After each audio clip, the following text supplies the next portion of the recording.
At least it's turning into a beautiful day.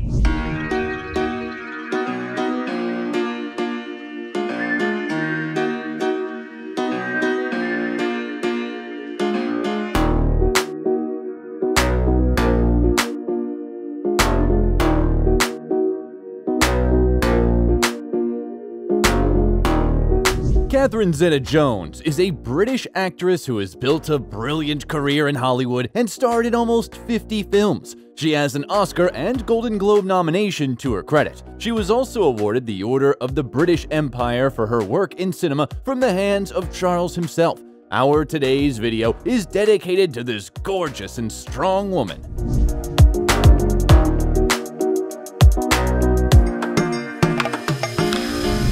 How Catherine Zeta-Jones lives and how much she earns. Catherine Zeta-Jones was born in Wales on September 25, 1969. The prefix Zeta is not part of her surname. It was originally her second name, given in honor of her maternal grandmother. According to family legend, the mother of that grandmother arrived in the UK from Ireland on a ship called Zeta and named her daughter after it. When the girl started her acting career, she decided to include her middle name in her stage name in order to stand out from other Catherine Jones. Her father, David James Jones, a Welsh descendant, worked in a bakery as a baker and a cashier to feed his large family.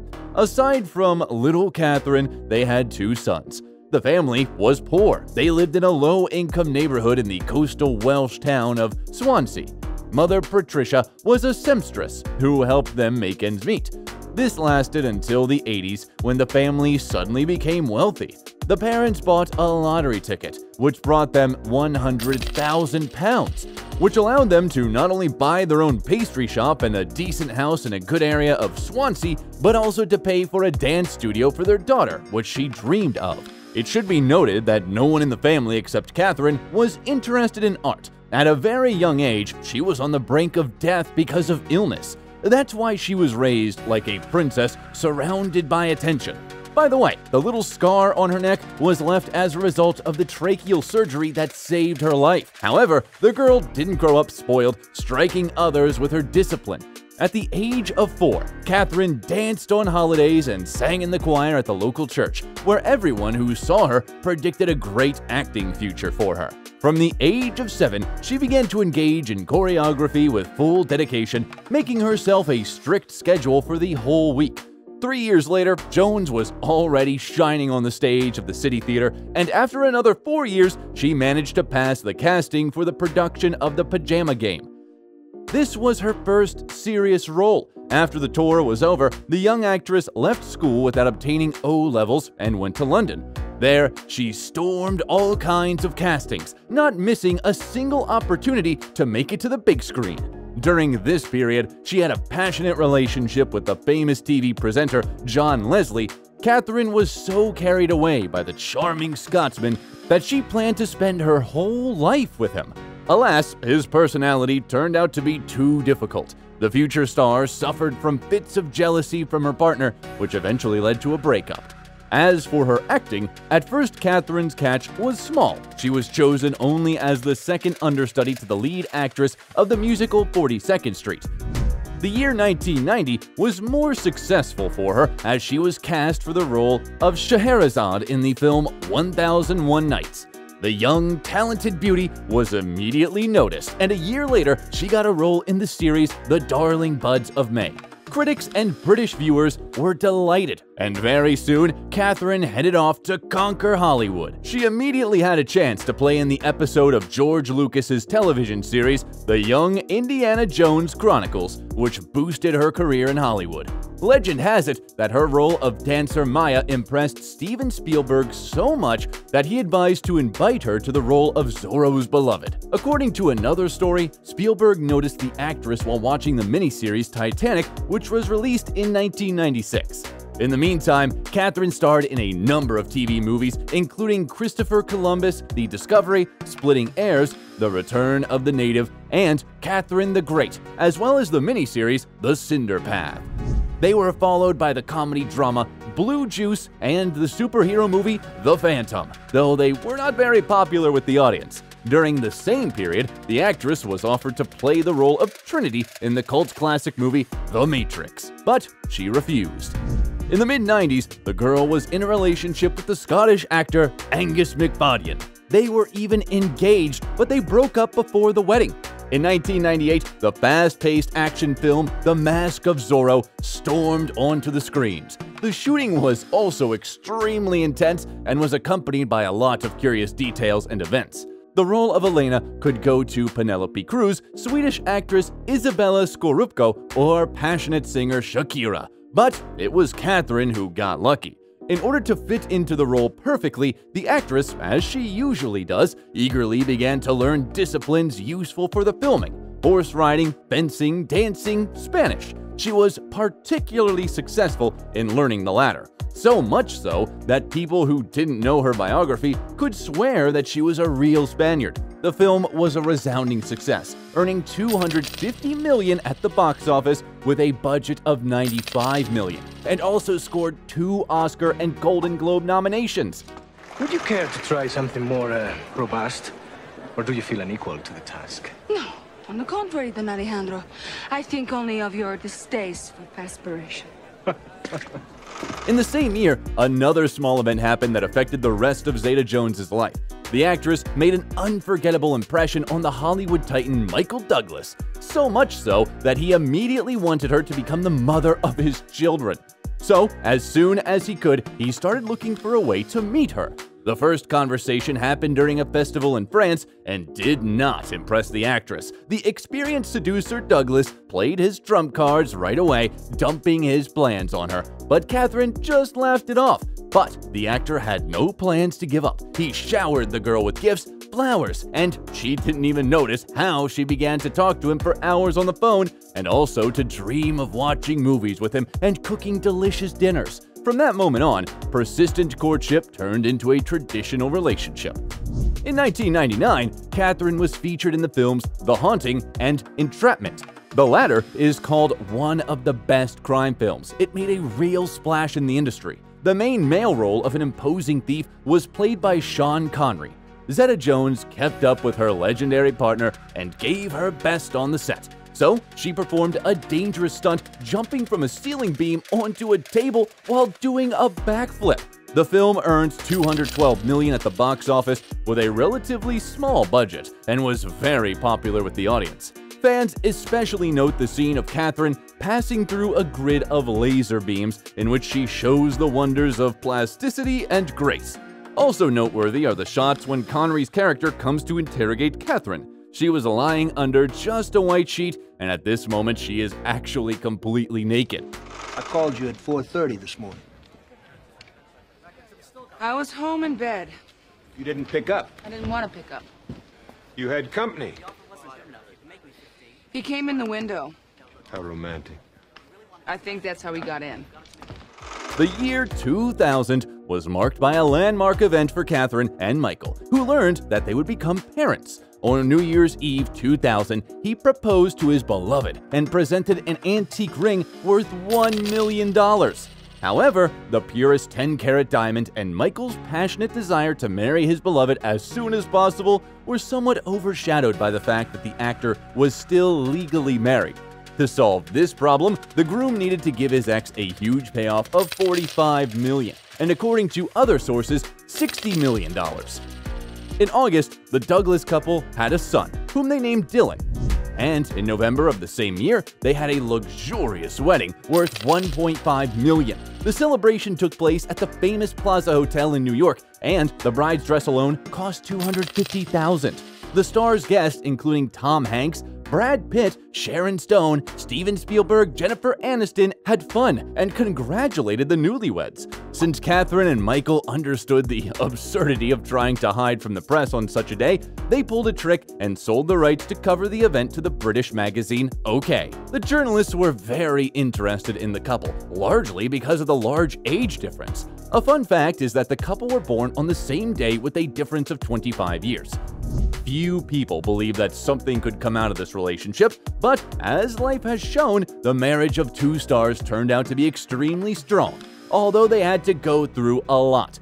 Catherine herself calls the secrets of a successful marriage a sense of humor and respect, although apparently the marriage contract, which the actress insisted on before answering the cherished yes, played a significant role. According to its terms, in case of infidelity, Michael is obliged to pay his wife a decent amount for each year of living together. The exact figure is unknown, but the range is between $1 million and $3 million. In 2000, the musical drama High Fidelity and the thriller Traffic were released, in which the actress starred while pregnant with her son. For this work, Catherine received a fee of $3 million and a Golden Globe nomination. I'm European. I say that to my doctor. I'm European. I'm allowed to drink red wine. Oh, my doctor said it was fine when I was pregnant. A glass a week, After my amnio, he said, okay, now you can go and have a glass of red wine. You're like, I had two. In 2001, Zeta-Jones appeared in the movie America's Sweethearts. By that time, Catherine's revenue was growing rapidly and amounted to $5 million. But the real triumph for Catherine was the adaptation of the Broadway musical Chicago. It should be noted that the plot of the drama is based on real events that took place in the US in the early 20th century. The first attempt at a film adaptation was made by Miramax back in 1994, and before that, the rights of the production were bought by director Bob Fosse.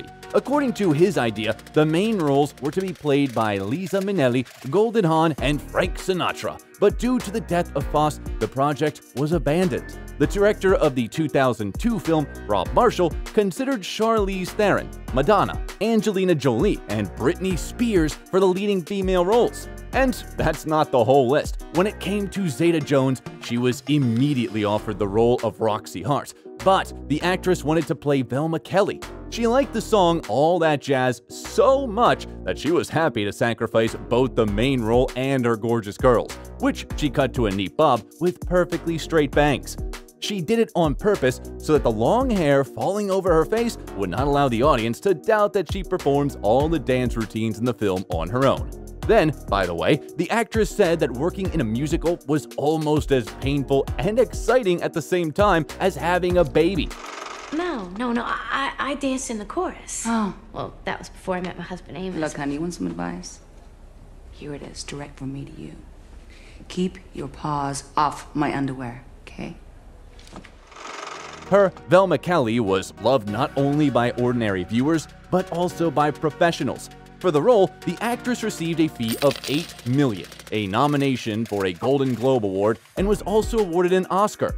The beauty arrived at the ceremony in a gorgeous black dress that did not conceal her rounded belly. The ceremony took place on the eve of her second childbirth. In 2003, the couple had a daughter, Karis Zeta. In the same year, 2 movies starring Zeta-Jones appeared on the screens at once. These are the animated film Sinbad, Legend of the Seven Seas, in which she voiced one of the main characters, and the romantic comedy Intolerable Cruelty. 2004 brought her work on the memorable films The Terminal and Ocean's 12. The French police think he's better than Lamarck. Well, he is French. Let me give you some advice. Find out how you offended him, apologize, beg for mercy. The following year, a sequel to the film about the dashing vigilante was released. Catherine received $10 million for The Legend of Zorro. But all in all, the film made a strange impression. It received negative reviews, although it earned $142 million at the box office. I cannot believe it. I cannot believe I fell for it. Husband promises to quit, gullible wife believes him. How could I be so stupid? In 2007, 2 more films were released: the supernatural romance film Death-Defying Acts and the romantic comedy drama No Reservations. In fact, this was a remake of the German film Mostly Martha, which was reworked by the not-too-famous director Scott Hicks. But alas, it was not a masterpiece. Although the actress tried very hard and even worked incognito as a waitress in an Italian restaurant where visitors marveled at the resemblance of the employee to the celebrity. Nick is an excellent. I know nothing about him. I have no idea what Give me some credit. He was a sous chef at El Treviso. Italian? You bring a sous chef from an Italian restaurant, and I'm the one in therapy? This was followed by another obscure film, The Rebound, which was shot in New York, Istanbul, and Paris. The hard work and childbirth left a mark on the actress, and soon Catherine began to show symptoms of bipolar affective disorder. This disorder is described by alternating phases of heightened activity and depression, and significantly impairs one's life. Her star spouse was beginning to grow weary of this state of affairs, but then, like a thunderbolt from a clear sky, the news of his own illness came. In 2010, doctors diagnosed Michael with a terrible illness, laryngeal cancer. All this happened while Douglas's first son, Cameron, was arrested, charged with drug trafficking, and sentenced to 5 years in prison. Here, Catherine immediately switched and devoted all her energy to help her beloved spouse. A year later, Michael Douglas publicly announced that he had defeated cancer and returned to filming. Catherine, too, plunged into the familiar depths of cinema. In 2 years, she managed to appear in 6 films: Lay the Favorite, Rock of Ages, Playing for Keeps, Broken City, Side Effects, and Red 2. How are things? Yeah, Frank, how are things? Sarah? This is Katya. Yeah, hi. I need to speak with you. And at that moment, the actress's illness re-emerged in her and Michael's life with renewed vigor. This time, Douglas lost his nerve. He said that because of the depression that his wife was prone to, it was impossible to live with her, after which the couple announced their separation and the beginning of the divorce process. Michael also hinted that his wife was addicted to hard liquor because of her condition. However, 3 months later, the couple reunited. As reported, Zeta-Jones underwent a course of intensive therapy, and she did get better. She resumed her acting career and appeared in the series Queen America, Feud, and Prodigal Son, as well as the films Dad's Army and Cocaine Godmother. In 2022, Catherine hit a new moment of stardom. In the Netflix series Wednesday, which became a worldwide hit, the actress played the role of Morticia Adams, the mother of an unusual and daring girl protagonist. What is this, a kidnapping? Would you like that? Because I think I'm up to it. You do move me. I don't know why, but you do move me. In unusual places.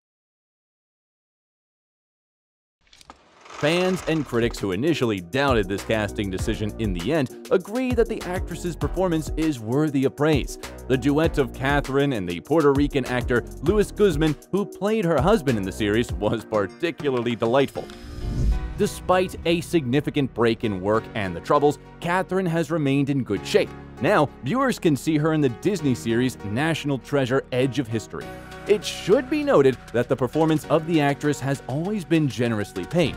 Now, Catherine Zeta-Jones, once a poor girl from the outskirts of Swansea, is a very rich lady. Her fortune is estimated at $150 million, and it's not just income from filming. It is reported that 1 second of the actress's advertising time costs about 4,000 euros. Over the years, she starred in advertisements for Elizabeth Arden Cosmetics, the Visa payment system, and Alfa Romeo cars. A 2-year contract with the mobile operator T-Mobile brought the actress $20 million, and in 2019, she was seen in a Fendi commercial where she starred with her daughter. A couple of years ago, Zeta-Jones launched her own line of shoes in collaboration with the Butterfly Twist brand, known for its eco-friendly approach to production. In addition to the shoe collection, Catherine produces makeup, sportswear, and household goods under her own brand, Casa Zeta-Jones. Over the years of marriage, Zeta-Jones and Douglas have accumulated a high-end real estate portfolio. The star couple has a spacious apartment in New York with a view of Central Park, which they recently decided to sell.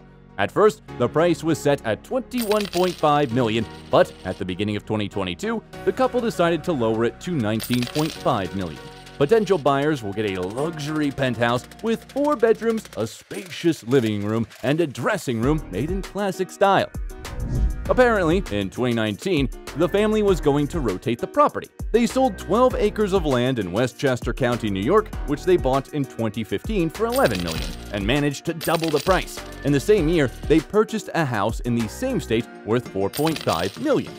Also in 2019, an English-style villa in Bermuda worth $10.6 million was put up for sale, but in the end, the sale didn't take place, and the lot was withdrawn from auction. Catherine and Michael spent a lot of time in the house after the wedding, so their children didn't even suspect at first that they were growing up in a family of Hollywood celebrities. The couple has a snow-white villa hidden in lush greenery in Spanish Majorca, which in the 19th century attracted the European nobility. The 10-bedroom house is decorated with great love, its design is tasteful and discreetly luxurious. Many of the interior decorations and furniture were chosen directly by the owners. The estate is quite large, totaling about 10,000 square feet. There is a formal dining room, several living rooms decorated with antiques, which Douglas is very passionate about. The estimated cost of this property is $33 million, but since Michael's ex-wife remains the co-owner of the property, it cannot be sold. The Hollywood diva owns a black Lexus SUV worth $130,000, which she drives in everyday life. Douglas and Zeta-Jones were once spotted driving around Wales in a used Jaguar. As it turned out later, the couple arrived in the actress's hometown to participate in a golf competition. Catherine Zeta-Jones is a woman who impresses not only with her beauty, but also with her stunning determination. No matter what happens, she does not give up and looks into the face of any life circumstances, boldly challenging them. She is not afraid of experiments or difficult tasks. The musical Cleo will be released soon, in which the actress will play the fatal Egyptian queen, Cleopatra. What movie with this actress do you like the most? Thank you. I had a wonderful time. Unfortunate that it has to end. Bolo Yeung, where is the Chinese Hercules now? Yang Si, better known as Bolo Yeung, was born on July 3, 1946, in the Chinese city of Guangzhou, into a family of a local entrepreneur and housewife. At the age of 4, the boy became interested in Kung Fu, and at the age of 10, he began to study martial arts with local masters. He also attended acrobatics training and became interested in weightlifting. He successfully combined martial arts with power loads, which allowed him to become the Chinese champion in powerlifting. Contrary to popular belief, Bolo wasn't a Shotokan karate champion and never practiced this kind of martial arts. In the mid-60s, the young man fled from communist China to Hong Kong. More precisely, he swam there. It was one of the few escape routes with the least likelihood of meeting the border patrol. In Hong Kong, Yang Si became a coach and opened his own bodybuilding school. Soon he came to the attention of an agent of the largest Hong Kong film company, Shaw Brothers Studio, who invited him to star in a movie. In 1970, the 23-year-old athlete made his motion picture debut in The Wandering Swordsman, in a supporting role, and won the Mr. Hong Kong title in the bodybuilding tournament, which he continued to confirm for 9 consecutive years. After playing brutal villains in 14 more films, including the action movie 5 Fingers of Death, the aspiring actor decided to leave the studio. The turning point in Yang Si's career was meeting Bruce Lee. At the time, Bruce was filming the movie Path of the Dragon, which was sponsored by Winston Cigarette Company. In cinemas, before the screening, it was planned to launch a short masterclass from Bruce Lee and a cigarette advertisement in which Yang Si was invited to star. A friendship struck up between them, and in 1973, Bruce invited his friend to play a bodyguard of his main on-screen opponent in the movie Enter the Dragon.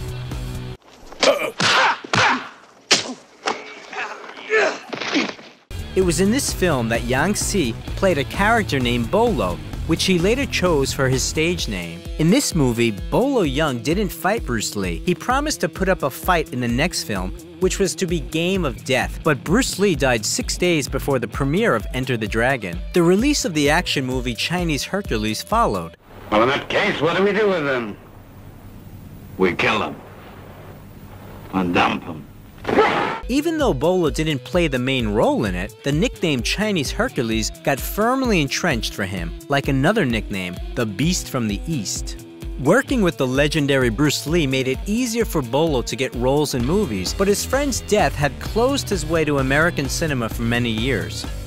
Left unsupported, he continued to play villains in local action films such as the 1974 The Young Dragons and the two parts of Bruce and Shaolin Kung Fu. We know nothing about the actor's wife, but their eldest son David was born on July 3, 1974, and he followed in his father's footsteps. From childhood, he practiced martial arts, and at the age of 14, together with Bolo, he appeared on the stage of a bodybuilding tournament for the first time. In addition, he starred in several films and is now engaged in coaching. Later, the couple had a daughter called Deborah, who was practicing bodybuilding under guidance of the older brother, and a younger son Danny, who also linked his life with sports and practices Brazilian Jiu-Jitsu. In 1978, Bruce Lee's picture Game of Death was completed with the use of stunt doubles and was released in cinemas. Bolo Yeung also appeared in it. The actor also tried his hand at directing. In 1979, the comedy thriller Bolo and the film Wendo were released. Among the actor's subsequent works are the action movie The Ninja Strikes Back, the horror movie The Boxer's Omen, the action comedies Millionaire's Express, Lucky Stars Go Places, Where's Officer Tuba, and My Lucky Stars. In 1986, Bolo worked with Bruce Lee's son Brandon on the set of Legacy of Rage. I've been fighting in the streets for 10 years. No one's ever laid a hand on me. He not only played the main character's antagonist, but also prepared Brandon for fights. Yeung would book the gym for 9 a.m., but Lee only would show up at noon. Lee was reluctant to exercise. He only did it because the producers asked him to. While acting in movies, Bolo Yeung repeatedly became the champion of Southeast Asia in Kempo from the late 70s to the late 80s. Even in the 90s, he still successfully participated in competitions. Bolo Yeung became world famous by the action movie Bloodsport, released in 1988, in which he played the main villain named Chang Li. Very good. But break, not hit back. On the set, he met the actor Jean-Claude Van Damme, who had always been a fan of Bolo. Although critics gave the film negative reviews, the audience received it well, and the career of the 42-year-old actor got a second wind. Bloodsport gave the actor access to the roles of the main negative characters in action films Blood Fight, Breathing Fire, Tiger Claws, Fearless Tiger, and Ironheart. In 1991, Van Damme invited Yeung to play his rival in the film Double Impact, offering a fee of $25,000. Where are the twins? Fuck you. Stop! They've gone. They've left the island. She lies. 20 years later, Jean-Claude's son surprised his father by inviting Bolo to dinner, and they gladly revisited the times when they worked on the set together 15 hours a day. Bolo constantly mentions in interviews that the role of a villain entrenched in him doesn't embarrass him. Nevertheless, there are several roles of good guys in the actor's filmography. In 1993, he played in the fantastic action movie TC-2000, and also appeared as Master Shingo in the films Shoot Fighter, Fight to the Death, released in 1993, and Shoot Fighter 2, 1996. You want to press charges, we'll meet you in court. Now, get out! Relax. Also in 1996, Yeung starred in another action movie, Tiger Claws 2, after which he had a career break.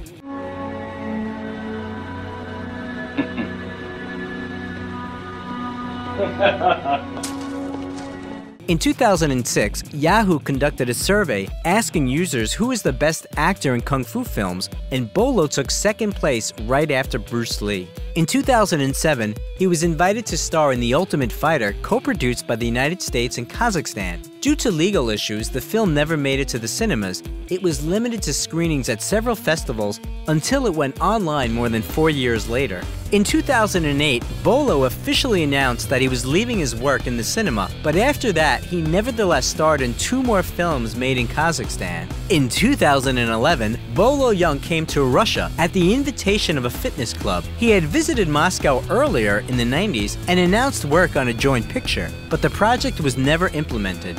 Bolo also appeared in an episode of the documentary project Jean-Claude Van Damme Behind Closed Doors. It is worth noting that Yeung has also appeared in several documentaries about Bruce Lee. In 2016, the actor played a cameo role in Diamond Cartel and appeared in the action-adventure movie The Whole World at Our Feet a year earlier.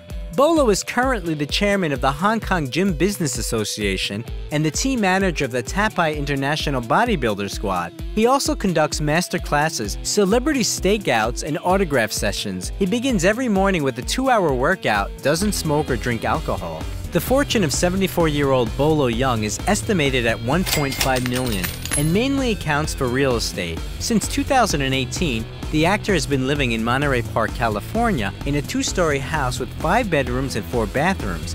On the ground floor, there is a dining room with an elegant chandelier and a large open kitchen with a dining area leading to a living room with a fireplace. There are 3 more bedrooms on the 2nd floor, and there is a seating area in the backyard with a gazebo and a fountain.